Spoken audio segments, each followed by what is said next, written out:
Good morning, students. Good morning, ma'am. Good morning. So, last class we have seen about multiplication and division operations. That is for both signed and unsigned numbers. So, do you have any doubts regarding multiplication and division? Have you all completed? Yes, ma'am. Got the output? Say something. All Yes, of you ma'am. got the output? Okay. Okay. So next we will start special function registers. Okay. So this class we are going to see about special function registers involved in Cortex M4 processor. Okay.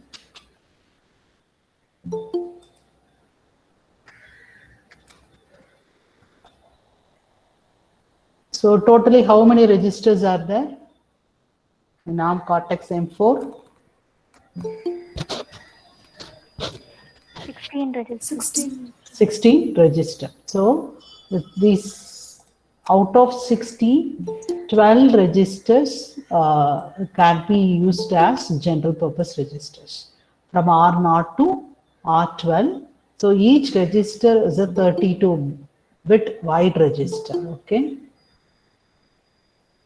So from R0 to R12 can be utilized for general purpose. Okay, remaining 3 registers are special function registers.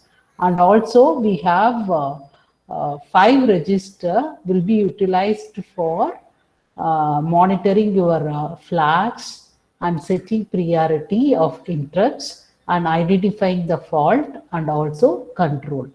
So these 5 registers are something related to your architecture. Okay, and these 2 for programming. These 3 for programming. Stack pointer, link register, and program counter. Also, we have 5 special purpose register. So first one is the PSR register, program status register. Please note it down. Program status register, XPSR. And second one is the base priority register. So using this register, we can set the interrupt priority. So based on the priority, your Cortex M4 processor will service the interrupt request. Okay. So base priority and pre-mask. Next one is also utilized for masking your interrupts. Using this register, we can enable and disable the interrupt request. So this is very similar to your IMR in 8259. Okay. Interrupt mask register. So this is priority mask register. So what is masking? Can anyone unmute and tell me the answer? What is masking? What is the purpose of masking in interrupt structure? So we have studied in all those concepts in 8259. What is 8259?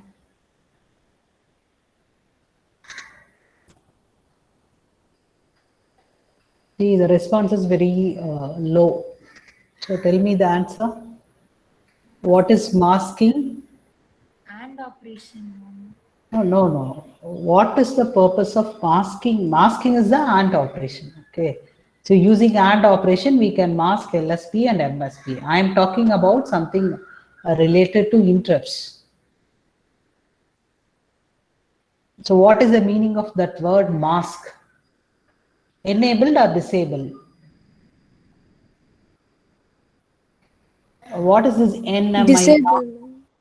NMI interrupt? Are you aware of this interrupt? Non-maskable interrupt. So what is the feature of this particular interrupt? Is something you should answer, ma. Please tell me. I have explained this non-maskable. Masked means enable, unmasked means disable, ma'am. Masked means? Enable, unmasked means disable. Okay. See, non-maskable means, see, masked interrupt means disabled interrupt. Okay, non-maskable means enabled interrupt. Masking is something hiding. So in AND operation, what we will do generally, we are hiding one byte of data. 37 and with 0F, what you will get? You will get 07. Your MSB will be masked. Masked means disabled. Okay. So non-maskable interrupt means user cannot mask the interrupt source. Whenever the interrupt is raised, your user program, okay, is not allowed to mask that particular interrupt. At that time, your ARM Cortex should take up that interrupt and provide service to that particular interrupt request. Okay, so these two registers are completely utilized for your interrupt handling. Okay, and this is for fault mask. Again, it is something related to exceptions. For error generation, using this interrupt, we can identify some of the exception related errors. So I will talk these register features later. Okay. And next one is the control register. It is very similar to your control registers in 8085 processor and 8051 processor. So using this control register, we can control some of the activity of your ARM Cortex M4 processor. Is it clear, students? So this package is exclusively for architecture related functions, and these three is for instruction related.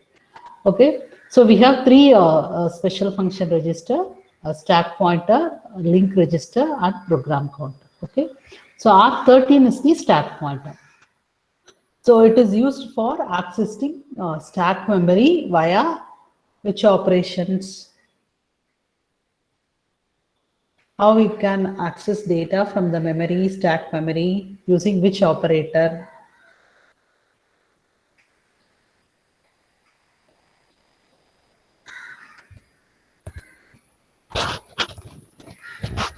So how the memory elements can be accessed?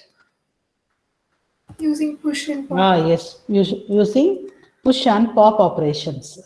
Okay. So according to this stack pointer, we have two different stack pointer.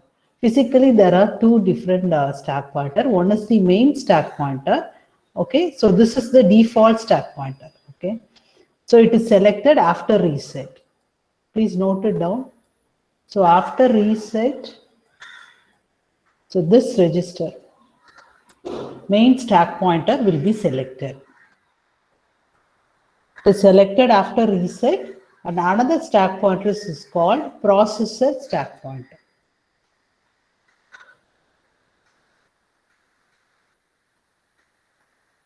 So this processor stack pointer can be used in thread mode. I will explain that later. Okay. So based on the operating mode, these two registers can be selected, and default selection is the main stack pointer. So there are two physical registers. There are two different stack pointers: physical register MSP and PSP. Okay. So this selection, that is the selection of stack pointer, is determined by special register is called control register. So we can program the control register by using software techniques. Based on the programming, we can select either main stack pointer or processor stack pointer. Okay, so control register is used to select these two, MSB or PSP. Okay, so bit 1 of control register is used to select your MSP and PSP. Okay, so the bit 1, not 0, bit 1 of control register is used to select MSP and PSP. Okay, so this, suppose if the bit 1 is 0, okay, main stack pointer will be selected. The bit 1 is equal to 0, main stack pointer will be selected, otherwise this processor stack pointer will be selected. So in normal programs, generally in general purpose programs, only one of the stack pointer will be visible to the user. So this is visible to the user. This is not visible to the user for normal programs. Okay. Is that clear, students? Yes, Okay, so we have two physical register under your stack pointer. So stack pointer is mainly for accessing the data elements from stack memory using push and pop operation. So your main stack pointer is the default stack pointer. So it will be selected after your processor reset. And this is based on something related to your mode of operation. PSP is based on thread mode. Okay, I will explain that later. So the processes, the stack pointer selection can be done by programming this control register. If bit 1 is going to be 0, your main stack pointer will be selected, otherwise processor stack pointer will be selected. For normal programs, only one stack pointer will be visible to the user. So MSB only, that is MSB, the user can access MSB register alone, main stack pointer alone, okay? So next one is the link register. Okay. So what is the purpose of link register?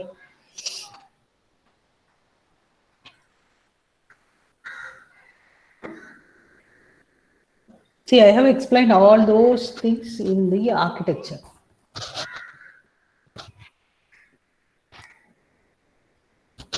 So I have to conduct one test. What is that link register?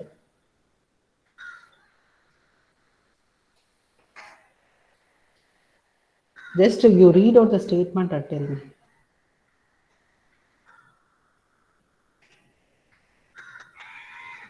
Address. Yes. Actually, link register is used to store return address for function or subroutine. Okay. So during the execution of the main program, if any function is called, the return address of the main program will be held by your link register. Okay. So your core puts the return address whenever it calls a subroutine. Okay. And program control can return to the calling program and resume by loading the value of link register into program counter. Okay, so whenever a function or subroutine call is made, the value of link register is updated automatically. Is that clear? This when a function or subroutine call is made, the value of the link register is updated automatically with return address. Is that clear, ma'am? Yes, ma'am. yes, Okay. ma'am.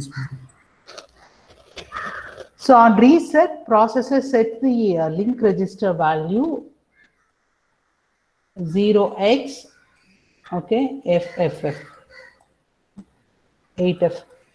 So this is the reset value, FF along with 4x.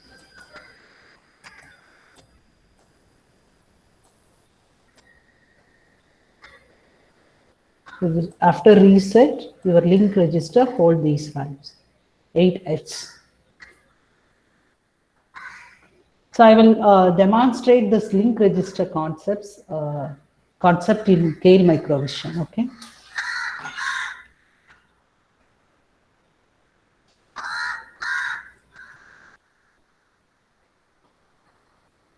So look at this program. So it's a simple addition program. Okay. So I'm going to execute this. Can everyone see my screen? Keil microvision screen? Yes, Okay. So I'm going to execute this.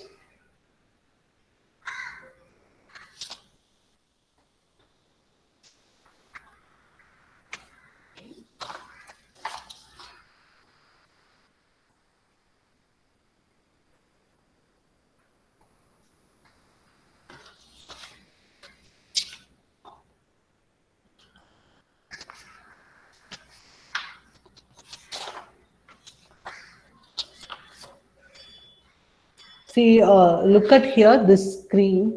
Okay. So what your ARM core first it will do is it will execute the system initialization function.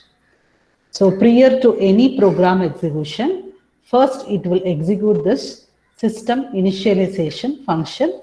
So this function will be stored in this startup file.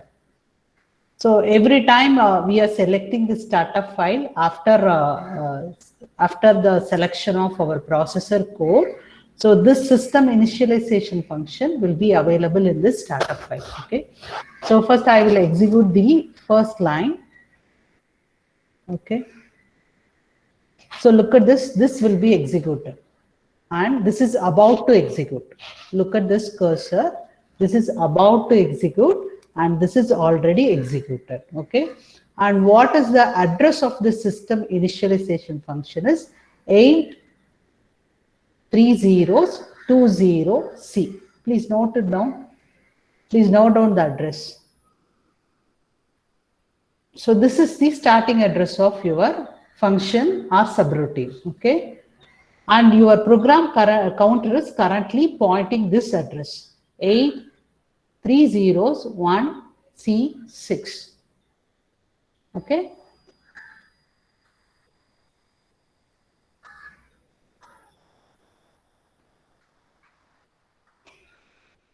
So branch PLX or not. This instruction is going to be executed now. So here branch link with exchange means already your R0 holds this value 8000020B. So always the function will be incremented by 1. Okay. Initially it has C, that value is incremented by 1. Since something this is related to ARM instruction set, that is switching the instructions between ARM and thumb mode, the return address and also the function calling address will be incremented by 1. Okay. So during the execution, so what a processor will do is, so branch link with exchange means your program control should be transferred to this particular address. Okay. So your program counter is supposed to load with this particular value 8000020D.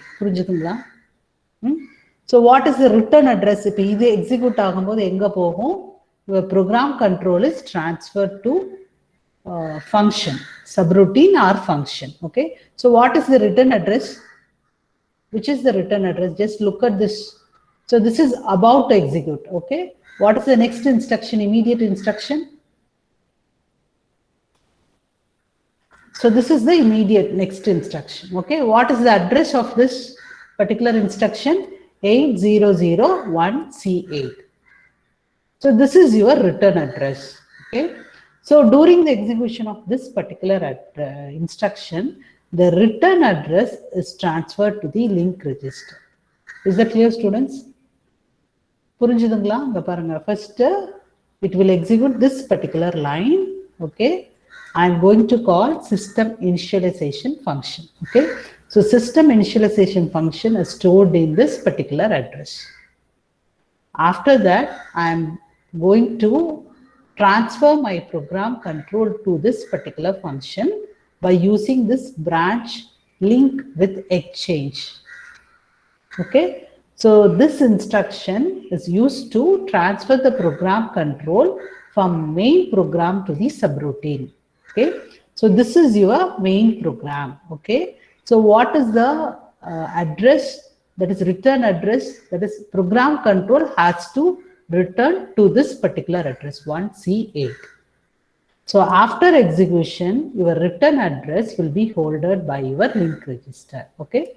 Next, I am going to execute this particular instruction. Your program control is transferred to the system initialization function. So look at the link register. So your return address will be 1C8. But here it is stored 1C9. So this is something related to your ARM instruction set. So the value will be subtracted once the program control returns from subroutine to main program. Okay. So what will be your return address? What will be your return address? Return address ennapa? So what is the return address? Huh? Yes. Next line, that is 1C8. Okay. So if your program control is transferred to system initialization function. I am executing this. Okay.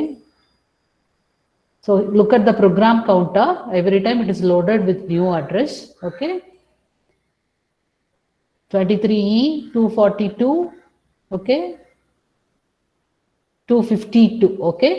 After execution of this particular instruction, your program, that is system initialization, is terminated here. So during the execution of the last instruction, what it will do is your processor picks the return address from link register and your program control is transferred to the main program. Okay. Now I execute this. So after execution, your program counter is loaded with this return address.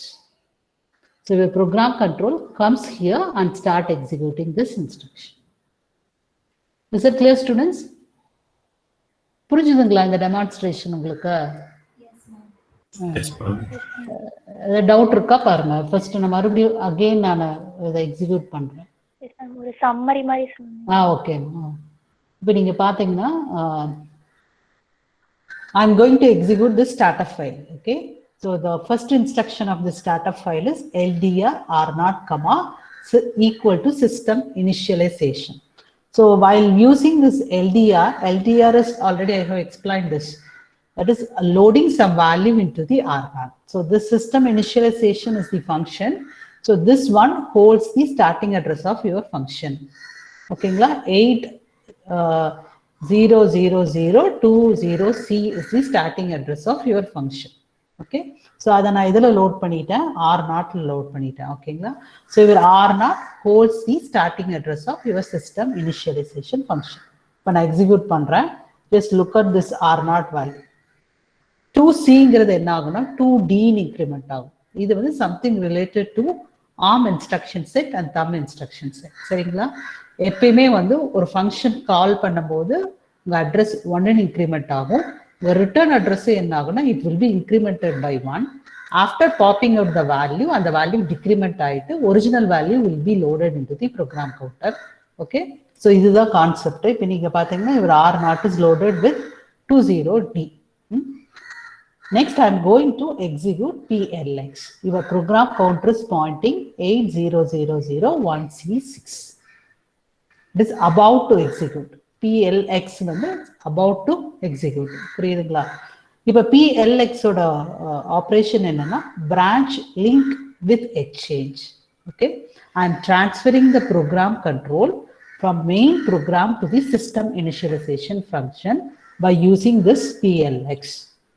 So what it will do is it will store the return address of the main program into the link register, and the starting address of the function is loaded into the program counter. இதுதான் இந்த வேலை தான் பண்ணும். PLX என்ன பண்ணும்னா return address என்னன்னு பார்க்கும். இதுக்கு அடுத்த இன்ஸ்ட்ரக்ஷன் இப்போ இங்க பாத்தீங்கன்னா just look at here. BLX ஓட next instruction will be the return address. So அந்த ரிட்டர்ன் அட்ரஸ் என்னன்னு பார்க்கும். அந்த அட்ரஸ் எதில் போட்டுருன்னா that should be loaded into link register. சரிங்களா. இந்த ஃபங்க்ஷன் கால் பண்ணணும்னா என்ன பண்ணணும், இதோட ஸ்டார்டிங் அட்ரஸ் வந்து ப்ரோக்ராம் கவுண்டர்ல லோட் பண்ணணும். ஸோ அந்த ஒர்க்கையும் இது பண்ணிடும். So it will perform two functions. One is the starting address of the function is loaded into the program counter and the return address will be pushed into the link register. So what is the return address here? இதுல நீங்க பாத்தீங்கன்னா what is the return address? So this instruction is going to be executed for the next clock cycle. So this is your return address. என்ன return address என்ன 1C8. சரிங்களா. அப்ப after execution என்ன ஆகும்னா 1C9 இதுல போய் ஸ்டோர் ஆகும். இதுல ஸ்டோர் ஆகும் link register. இப்ப நீங்க பாத்தீங்கன்னா I'm going to execute this. So your link register is loaded with 8001C9. Okay. So இப்போ என்ன ஆச்சு, your program control is transferred to which part? Transferred to. So this is the system initialization function. So your processor start executing the instruction. which are stored in this function. Okay, now the next I am executing. So it will execute all the instruction which are stored under system initialization function. So end if is the your last instruction of your system function. Okay. So if at the end of the instruction execution, what your processor will do is it will pop up the value from the link register, and that value should be loaded into the program counter. So your program control is transferred to main program. Okay. So I'm going to execute this. Now your program counter is loaded with 1C8. So this is the return address. So your program control now came back to your main program and start executing the remaining instructions. Is that clear? Yes, ma'am. Yes, ma'am. Okay. So now your program counter is holding this particular address IC8. So next execution, this instruction will be executed by your ARM code. Okay.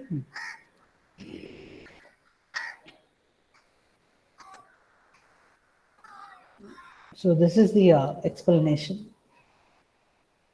So your LDR R0 is equal to system initialization mode. Starting address of your function is loaded into R0. While executing this PLX R0, your return address is transferred to link register and program counter is loaded with this particular address. Okay.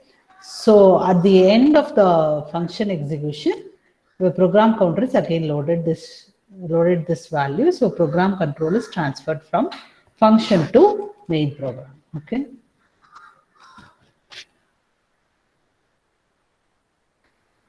So next one is the program counter. So what is the purpose of program counter? So it holds the memory address of the next instruction to be executed from the memory, to be fetched from the memory.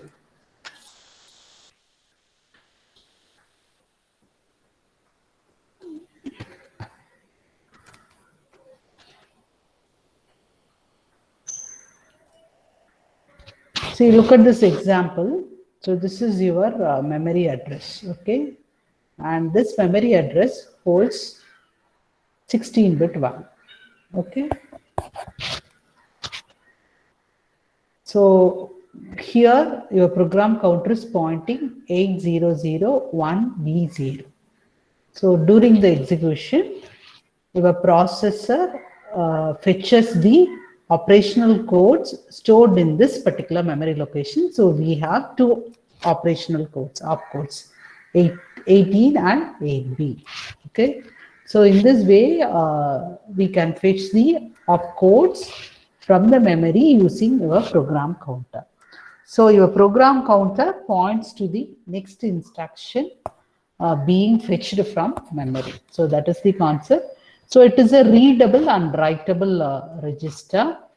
Okay, it read returns the current instruction address plus 4, PC plus 4.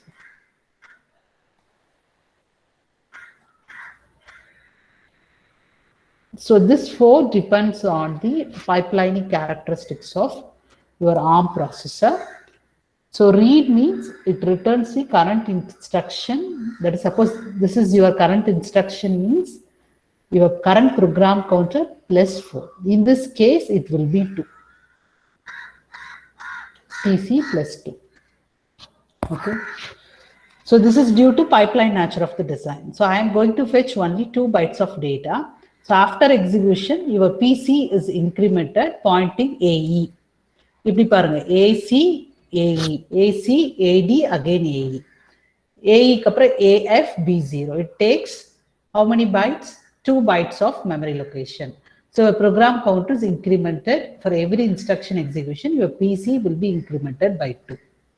Some case your PC will be incremented by 4. Okay.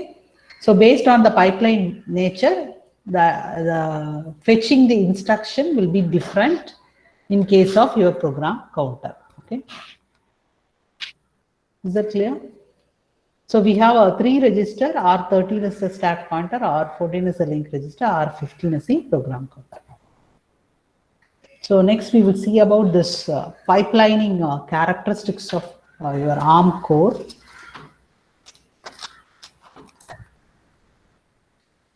So this pipelining mechanism is mainly used to speed up the execution of your program. Okay. So we have 3 stages: fetch, decode, and execute.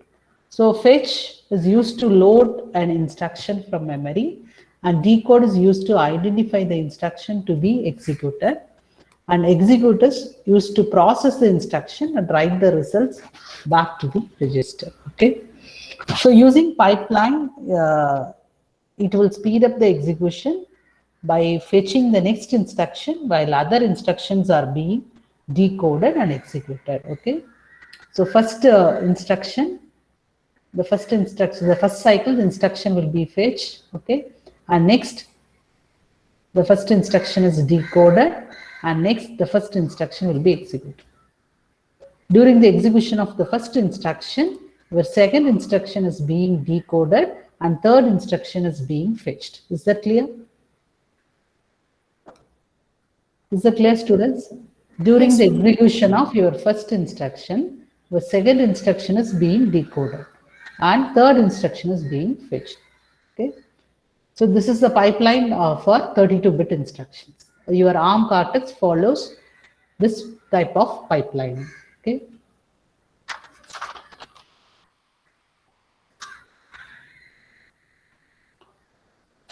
So look at this example. Just observe the first one.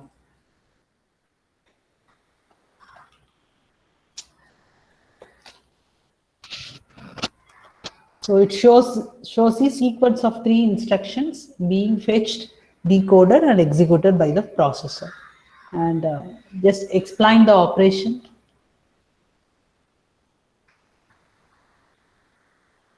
So during the first cycle, what your processor will do. Second cycle, third cycle.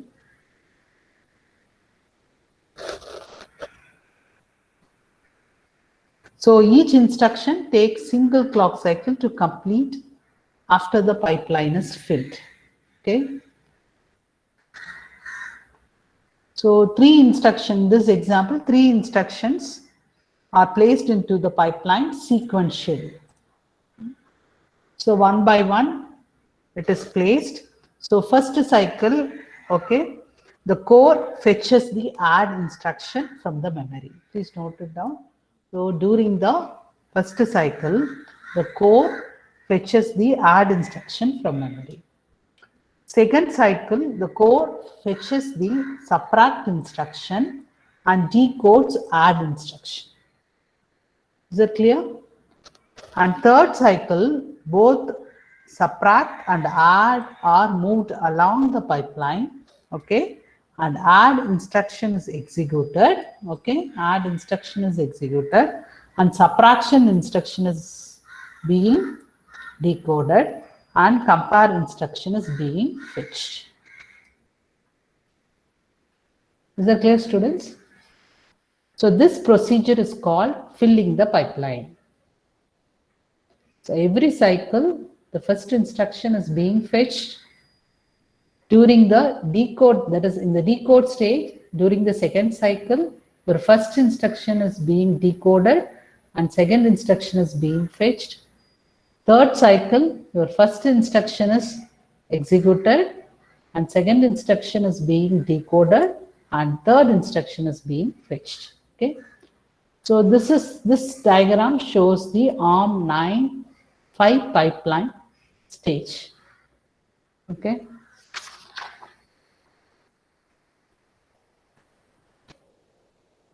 So actually for each ARM family has its own pipeline design. Okay. So this is for ARM 9, this diagram, and this diagram is for ARM 10. So ARM 9 core increases the pipeline length to 5 stages. So here two stages have been included. That is memory and write.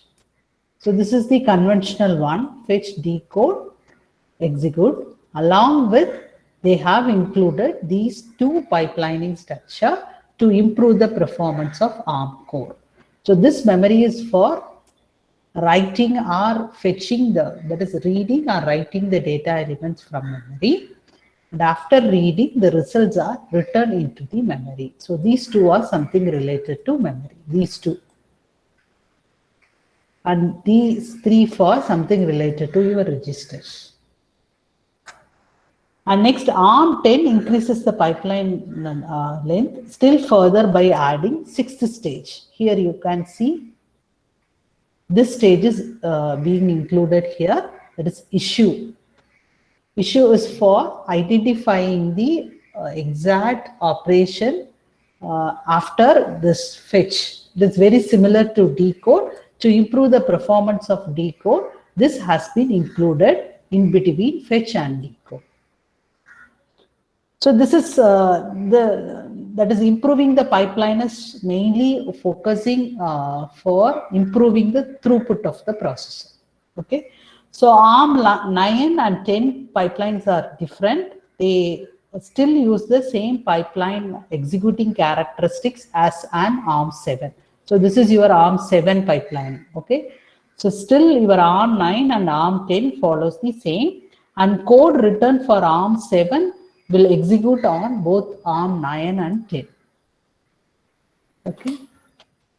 Code that is code written for your ARM 7 will execute on both the processor, even though the pipeline structure is different. The code written in ARM 7 can be executed in both ARM 9 and ARM 10. Okay.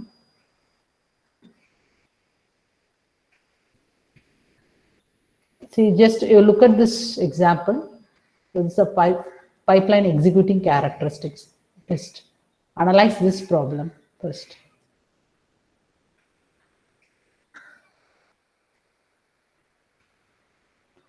So this is your first instruction, this is your second, and this is your third, and this is your fourth.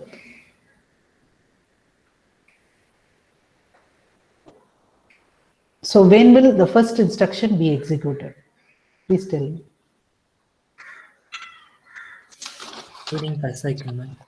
During 5 cycle, it is being fetched. It is being fetched. Third cycle. During the third cycle. After entering the, actually, this MSR is moved to status register. So this is something related to enable a particular interrupt. Okay. So this MSR instruction is to enable your interrupt request IRQ. IRQ. Okay. So first cycle, so this MSR is being fetched. During the second cycle, your MSR is moved into decode stage and add instruction is being fetched. Okay. During the third cycle, MSR is moved into execution stage and add is moved into decode stage, and new instruction is being fetched by your code. And fourth cycle, okay, your add is moved into the execution stage. At that time period, this particular interrupt is enabled. Okay. So once add instruction enters the execution state of the pipeline, execution stage of the pipeline, this interrupt is enabled. So your pipelining execution characteristics working based on this particular example. Okay. Once adding a enter on, this particular interrupt will be enabled. Okay. So look at the second example. So this example explains the use of pipeline and program counter.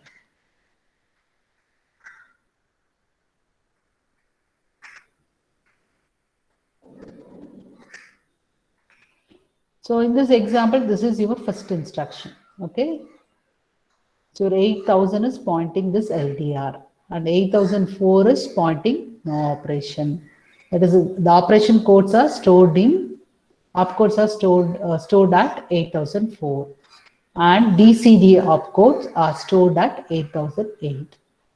So according to your pipeline characteristics, the first instruction is being fetched. Okay. So what is the next operation? Fetch பண்ணதுக்கு அப்புறம் என்ன ஆகும் அடுத்தது? Decode. Decode. So it is moved to the next stage, decode. Upper next instruction is being fetched. அதுக்கப்புறம் என்ன ஆகும்? What is the next one? Your DCD is being fetched, okay, and NOP is being decoded. At the time or last LDR is entered into your execution stage, okay. So in this execute state, your program counter always point the address of the instruction plus 8. Look at the address. So this is stored in 8000, okay. During the execution, your program counter is pointing which one? 8008. புரிஞ்சுதுங்களா? See, in the execute state, your program counter always points to the address of instruction plus 8 bytes. In other words, your program counter always points to the address of the instruction being executed plus 2 instruction again. Is that clear? See, in the stage varambodhu, your program counter is pointing which one? In the stage 8008. 8008. What is the address of this LDR? 8000. So what is the difference? During the execution of the first instruction, the program counter is pointing program counter plus 8. So this structure, memory structure, we have to follow. For thumb state of instruction, your program counter is equal to program counter plus 4. This is for 16-bit instruction. In case of 32-bit instruction, during the execution of every instruction, your program counter is equal to program counter plus 8. Please note down, this is a very important pipelining characteristics to be followed in the ARM architecture. Okay. So remaining we will see in the next class. So next class I am going to cover this example, something related to your memory, okay, and your operation states and modes, okay.